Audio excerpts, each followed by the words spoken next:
오늘 본문은 로마군이 주둔하고 있는 안토니아 요새라는 계단에서 사도 바울이 한 설교의 내용입니다. 이 설교에서 우리가 먼저 주의 깊게 봐야 할 단어가 하나 있는데 그 단어는 변명이라는 단어입니다. 1절에 확인해 보겠습니다. 이렇게 얘기하죠. 부형들아, 내가 지금까지 여러분 앞에서 무슨 하는 말이요? 변명하는 말을 들으라. 이 변명이라는 말이 아폴로기아라는 말입니다. 헬라 말에. 근데 기독교 변증학이라는 변증학이 어디서 나왔냐면 이 아폴로기아라는 말에서 나왔습니다. 다시 말해서 기독교가 어떤 종교인지 세상을 향해서 세상이 너희가 어떤 종교냐라고 말할 때 혹은 기독교를 공격할 때 기독교가 그렇지 않다라고 변명, 방어하기 위해서 만들어진 학문이 바로 이 변증학입니다. 근데 그 변증학이라는 말이 아폴로기아라는 말인데 그게 디펜스라는 말입니다. 변명하다 혹은 방어하다 그 뜻입니다. 따라서 사도 바울이 자기가 어떤 사람인지 자기가 어떻게 예수님을 만나게 됐는지 적의 공격에 대해서 이 안토니아 요새 계단에서 자신에 대해서 변명한 것이 바로 이 설교의 내용입니다. 그래서 변명하다 혹은 변증하다라는 말에서 오늘 본문이 시작되는 것을 볼 수 있습니다. 그래서 바울은 이 연설을, 이 설교를 통해서 두 가지를 얘기해요. 첫째는 1절에서 5절까지 바울이 철저하게 자기가 유대인이었다는 사실을 얘기합니다. 그리고 이제 6절에서 11절까지 그렇게 유대인이었던 자기가 어떻게 예수를 만나게 됐느냐 하는 예수님 만나는 과정을 지금 1절에서 11절까지 설명하고 있습니다.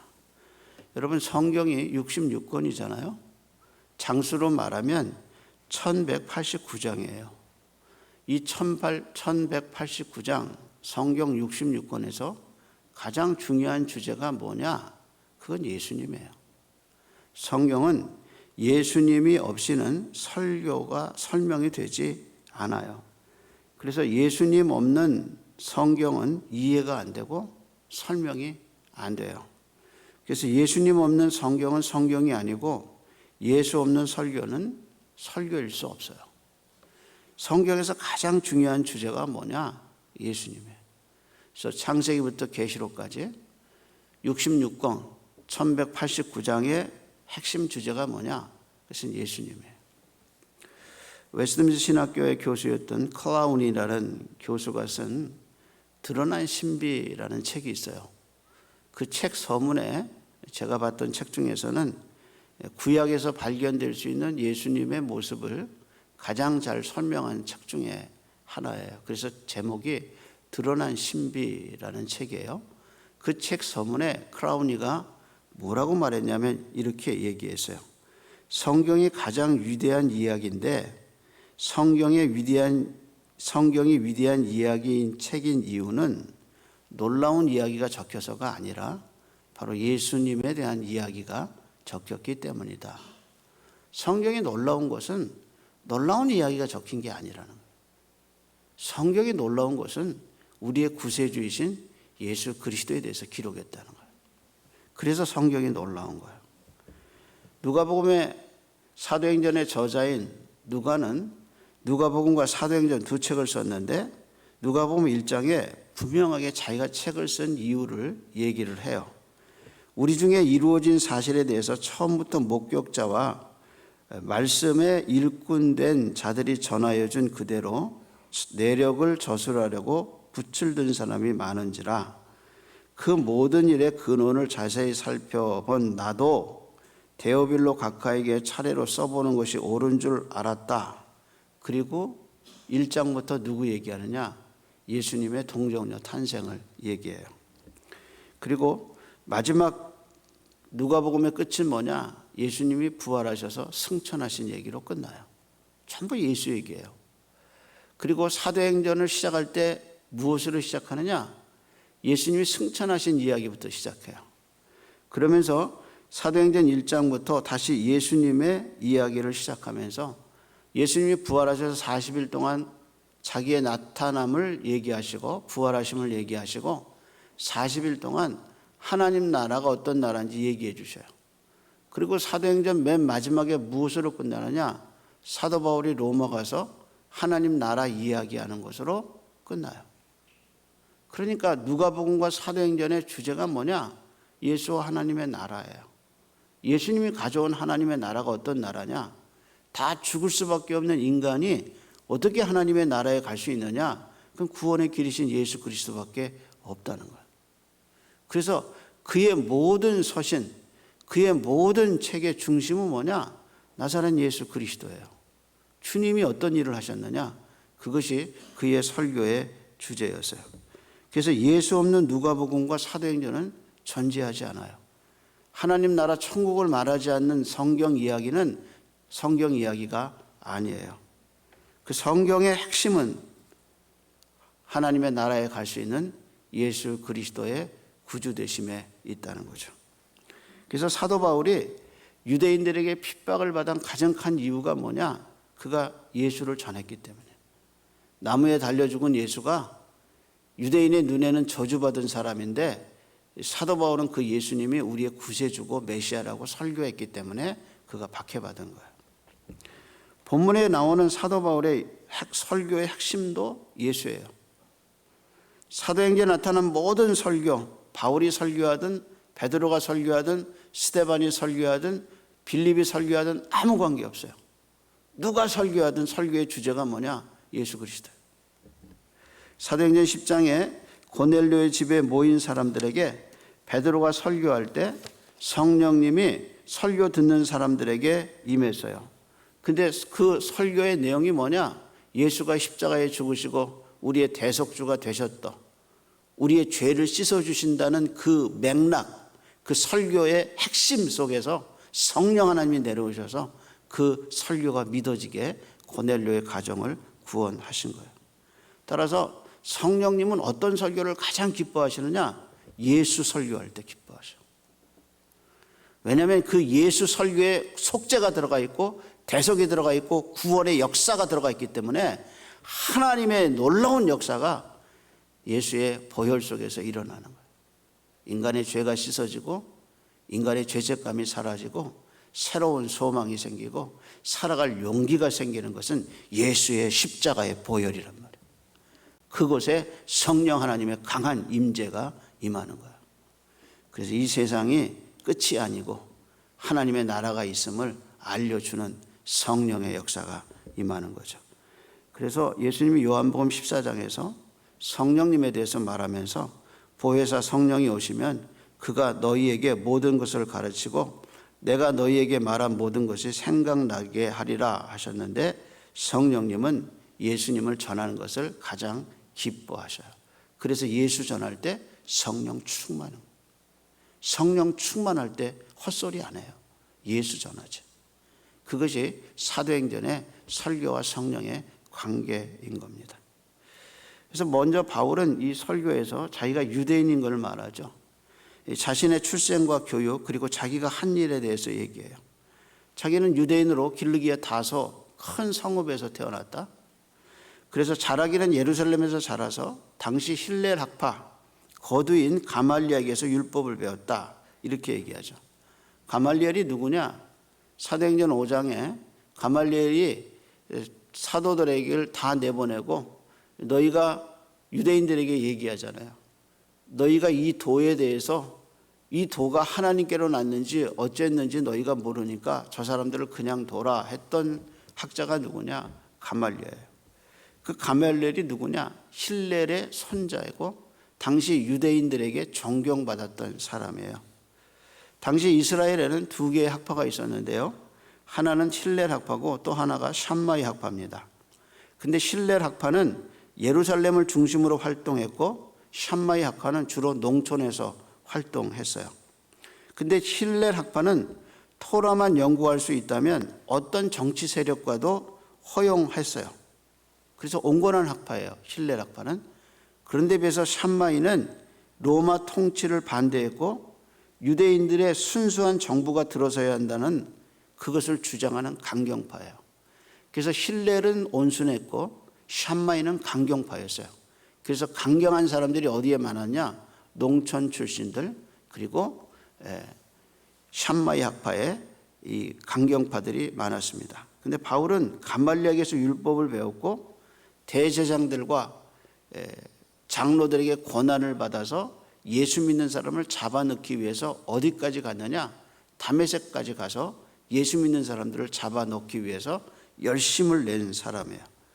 또 바울은 스데반이 죽을 때 그가 죽는 것을 아주 기뻐했어요. 그래서 사도행전 8장 3절에 보면 그가 교회를 잔멸하기 위해서 집집마다 다니면서 남녀를 불문하고 옥에 가두었다 그랬어요. 여기서 누가가 잔멸이라는 용어를 썼거든요. 근데 이 잔멸이라는 용어가 뭐냐? 이게 야생동물이 포도원에 들어와서 포도원을 못 쓰게 할 때 그걸 막기 위해서 1년 내내 농부가 애써서 완전히 망쳐버린 그 원한을 가지고 여우를 잡기 위해서 아주 끝까지 쫓아다니는 거, 그때 쓰는 단어가 뭐냐? 잔멸이라는 단어란 말이에요. 그래서 교회가 애써서 복음을 전하면 바울이 그 뒤를 쫓아다니면서 어떻게 했냐? 예수 믿는 사람을 잡아다가 옥에다 가두었다. 원래 유대인들은 여자는 손 안 대요. 근데 뭐라고 얘기했냐면 남녀를 물론하고, 누가 그렇게 앞장섰냐? 바로 바울이 앞장서서 예수 믿는 사람을 죽였다. 심지어는 죽이기까지 했다. 이것이 이제 사도 바울이 1절에서 5절까지 자기가 어떤 사람인가를 설명했어요. 그랬던 바울이 어떻게 변화됐냐? 6절에서 11절 사이에 자기가 어떻게 예수 믿게 됐는가를 자기 입으로 간증하는 장면이 나오죠. 우리는 여기서 중요한 두 가지 특성을 발견하는데요. 첫째 특성은 사도 바울이 예수를 찾은 게 아니라 예수가 바울을 찾아왔다는 거예요. 자기가 예수를 찾은 게 아니라 예수님이 자기를 찾아왔다는 것을 강조하죠. 여러분, 구원의 주도권은 인간에게 있지 않아요. 내가 구원받고 싶다고 구원받는 거 아니에요. 여러분, 우리 중에 예수 믿고 싶어 하는 사람이 있어요. 나도 좀 예수 한번 잘 믿어봐야겠다. 나도 좀 성경이 진짜인 거, 거짓이 아니고 성경이 진짜라고 좀 믿어주고 싶다. 여러분, 안 믿어지는데 믿고 싶은 것처럼 힘든 게 없어요. 아예 안 믿어지는 사람은 아무 관계 없어요. 근데 안 믿어지는데 믿고 싶어 하는 사람이 있어요. 여러분, 그렇다고 구원받는 거 아니에요. 구원은 뭐냐? 하나님이 찾아오셔야 돼요. 그래서 구원받지 않은 사람에게 아무리 복음을 전해도 성령이 역사하지 않으면 그 진리를 알 수가 없어요. 그게 성경의 진리예요. 그러니까 사도 바울이 구원받은 이유는 뭐냐? 하나님이 찾아오신 거예요. 그걸 성경이 뭐라고 그러냐면 선택이라고 얘기해요. 그걸 성경이 하나님의 작정이라고 얘기해요. 그걸 성경이 뭐라고 말하냐? 하나님의 주권이라고 얘기해요. 그래서 구원받고 나면 내가 선택되었다는 사실을 알게 되고 하나님이 나를 그분의 예정 속에 두었다는 사실이 믿어져요. 그래서 구원이 이루어지는 거예요. 그래서 구원받고 싶은데 나도 구원해 주세요 라고 기도할 수 있는 것 그 자체가 성령의 역사예요. 왜 저 사람은 믿어지는데 왜 나는 안 믿어질까 하고 그게 가슴이 아파갖고 자기 가슴을 치는 게 구원의 증거란 말이에요. 그게 하나님이 구원하시기로 작정하신 표시란 말이에요. 그래서 나도 저처럼 예수 잘 믿어봐야겠다라고 생각이 드는 게 구원의 증거란 말이에요. 그게 구원의 전조란 말이에요. 그러니까 예수님은 구원을 뭐에게 출생했냐? 예수님 비유 보세요. 출생에. 구원을 출생에 비유하셨어요. 그래서 니고데모에게 네가 물과 성령으로 거듭나지 아니하면 하나님의 나라를 볼 수 없다. 육으로 난 것은 육이고 영으로 난 것은 영이다. 내가 내게 거듭나야 하겠다는 말을 놀랍게 여기지 마라. 아니, 출생을 자기 의지로 하는 사람이 어디 있어요? 내가 한번 출생해야지 그러고 자기가 나는 여기 금수저에게 출생하겠다고 자기 출생을 자기가 결정하는 사람이 어디 있어요? 없어요. 출생은 자연적이지 않아요. 출생은요, 자기의 의지적이지 않아요. 그것은 섭리가 있어야 되는 거예요. 구원은 출생하고 똑같아요. 내가 낳고 싶어서 이 세상에 온 것이 아닌 것처럼 내가 낳고 싶다고 거듭나고 싶다고 거듭나는 게 아니라는 거예요. 출생이 그런 거예요. 내가 중생하고 싶어서 중생하는 게 아니라 주님이 날 찾아오셔야 돼요. 그게 하나님의 은혜죠. 그래서 구원은 하나님의 은혜예요. 그래서 바울은 예수가 자기를 찾아왔다고 얘기해요. 그래서 자기에게 큰 빛이 들렀다. 찾아보죠. 몇 절인가 봅시다. 22장 6절을 봅니다. 가는 중 다메섹에 가까이 갔을 때 오정쯤 되어 호련히 하늘로부터 무슨 빛이요? 큰 빛이 나를 불러 비추매. 이게 신비죠. 그래서 바울의 에베소서에서 구원을 설명할 때 사단의 어둠의 나라에서 예수 그리스도의 빛의 나라로 인도하셨다라고 얘기해요. 그래서 이 빛이 비쳤다는 것이 우리의 어둠을 몰라내고 성령의 빛이 비춰진 것과 같아요. 그래서 바울은 어둠과 빛을 비교하면서 그리스도의 은혜가 우리를 어둠에서 빛으로 구원했다라고 간증하게 된 그 동기가 뭐냐? 하늘의 정오보다 더 큰 빛이 자기를 비췄다는 거예요. 하나님이 비춰주는 생명의 빛이 없이는 자기가 죽었다는 사실을 이해할 수 없어요. 근데 어느 날 생명의 빛이 비춰지면서 자기의 비참함이 보여요. 내가 이렇게 비참한 인간이었구나. 내가 이렇게 교만한 인간이었구나 하고 하나님의 빛이 자기를 비춰줄 때 자기의 어둠이 보이는 거란 말이에요. 그래서 바울은 말해서 큰 빛이 내게 비쳤다. 그 다음에 소리가 들리죠. 그 다음 절입니다. 7절이죠. 내가 땅에 엎드려져 들으니 소리가 있어 이르되 사울아 사울아 네가 왜 나를 박해하느냐 하시거늘. 누가 찾아왔어요? 예수님이 찾아왔어요. 그래서 이름을 정확하게 부르죠. 사울아 사울아 네가 왜 나를 박해하느냐. 명확하게 나를 알고 계셔요. 그래서 그리스도를 만나게 되면 내가 누군가 명확하게 되는 거예요. 그것이 바로 은혜죠. 그래서 구원은 어떻게 이루어지느냐? 구원은 그리스도가 찾아오셔야 돼요. 그게 구원이에요. 두 번째는 구원은 확신이 있어요. 바울은 자기가 예수 만났을 때 뭐라 했냐? 자기가 빛을 봤다. 예수 만났을 때 어떻게 했냐? 사울아 사울아 네가 왜 나를 핍박하느냐? 자기가 분명히 예수의 소리를 들었다는 거예요. 그래서 바울은 빛이 찾아왔다? 음성을 들었다? 예수가 나는 누구냐? 나사렛 예수니라. 분명하게 예수님의 정체성에 대해서 알게 되죠. 그래서 이 이미지가 가지고 있는 건 뭐냐? 부인할래야 부인할 수 없는 증거의 확실성이에요. 내가 봤다, 내가 들었다. 뭐 어떻게 더 얘기해요? 내가 봤고 내가 들었다. 구원은 희미하지 않아요. 구원은 받았는지 안 받았는지 잘 모르겠다. 걱정하지 마세요. 안 받았어요. 그거 받은 거 아니에요. 구원은 확실해요. 예수가 누군지 확실하게 알게 돼요. 그래서 죄를 깨닫고요. 십자가의 은혜가 알게 되고요. 자기가 누군가를 알게 되고 자기가 얼마나 죄인인가를 알게 되고 그리고 그 나 같은 자를 위해서 죽으신 예수 그리스도의 그 희생과 대속의 죽음에 대해서 십자가 사건에 대해서 너무 분명하게 인식돼요. 그래서 구원은 인식이 돼요. 인식이 돼요. 가슴 속에 팍 하고 박혀져요. 그게 구원이에요. 그래서 천국 가실 수 있습니까? 예, 갈 수 있습니다. 그렇게 고백하게 돼요. 지옥에 안 갑니까? 안 갑니다. 예수 그리스도가 내 죄를 죽었는데 나는 죄 때문에 지옥에 가지 않습니다. 나는 하나님 나라에 갑니다. 그 확실한 인식이 생겨요. 그것이 영적 지식이고 하나님이 주시는 그게 은혜죠. 그래서 구원은 희미하지 않아요. 확실성이 있어요. 한국 문학에 김동인 씨가 쓴 소설 발가락이 닮았다라는 소설이 있어요. 소설은 어느 회사의 월급쟁이 노총각이 평소에 삶이 좀 더러워요. 그래서 총각 전에, 결혼하기 전에 자기가 생식 능력을 잃어버렸다는 걸 알게 돼요.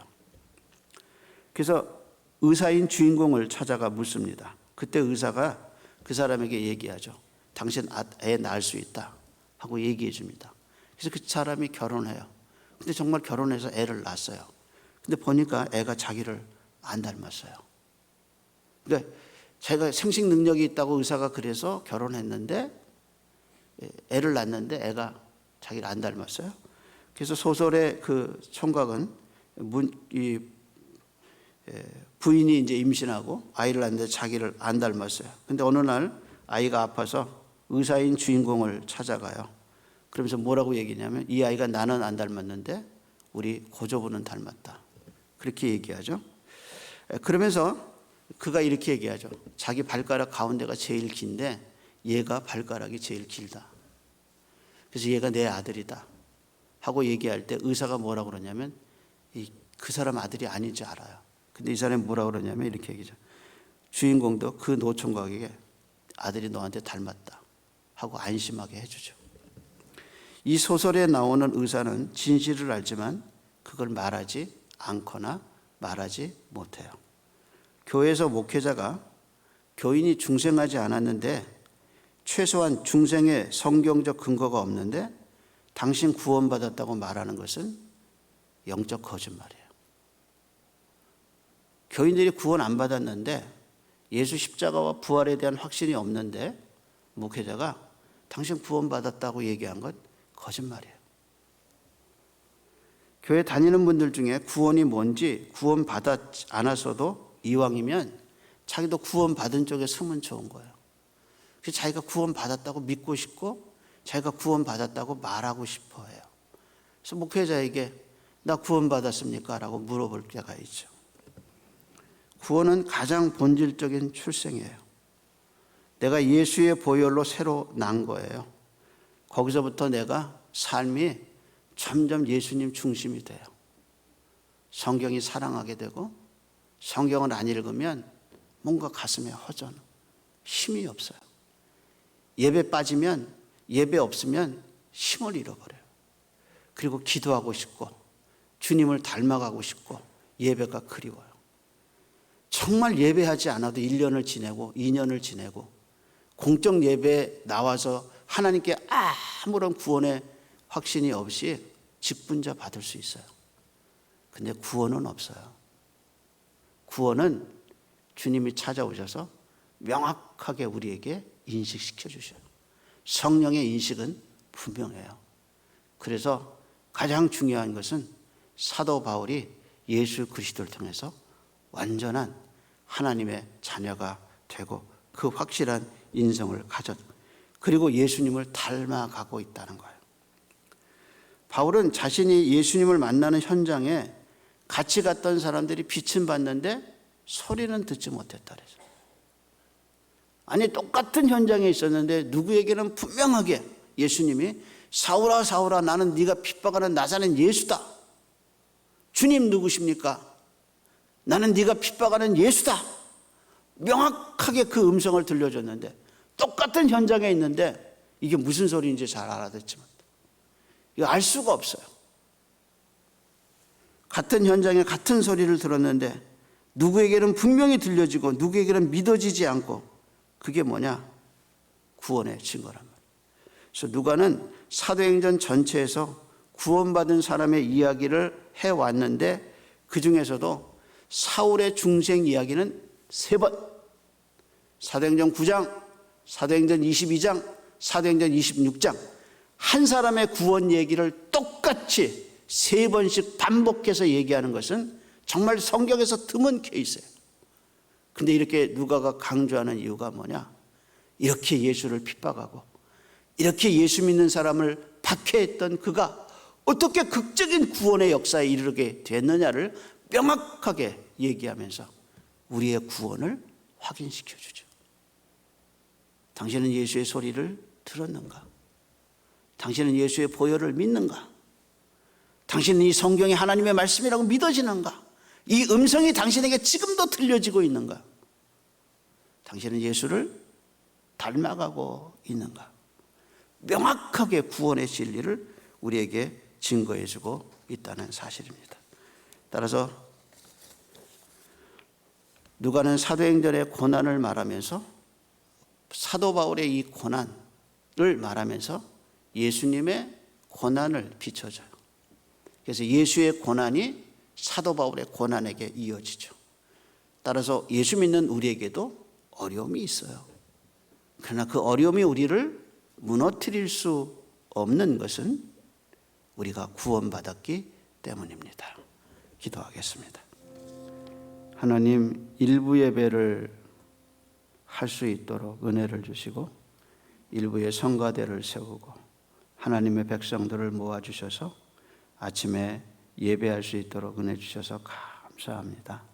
새벽에 하나님 앞에 엎드려 늘 기도하는 온 가족의, 온 교회의 구원이 이루어지게 해주셔서 하나님, 일부 예배에 참석한 사람들 중에 한 사람도 어둠 속에 있지 않고 지옥에 가지 아니하며 하나님 나라 천국 복음을 듣고 예수 그리스도의 보혈로 하나님의 나라 천국에 갈 수 있는 놀라운 은혜를 입혀 주시옵시고 땅에 살아가면서 구원받은 사람으로 예수의 제자로 살아갈 수 있는 힘과 은혜를 입혀 주시옵시고 하나님 영광을 위하여 살 수 있는 우리 모두가 되게 은혜를 입혀 주옵소서.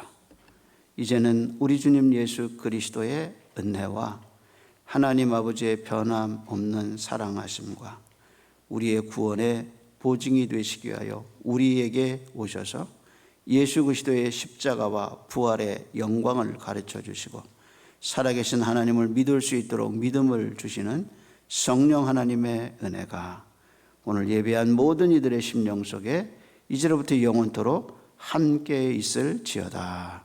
아멘.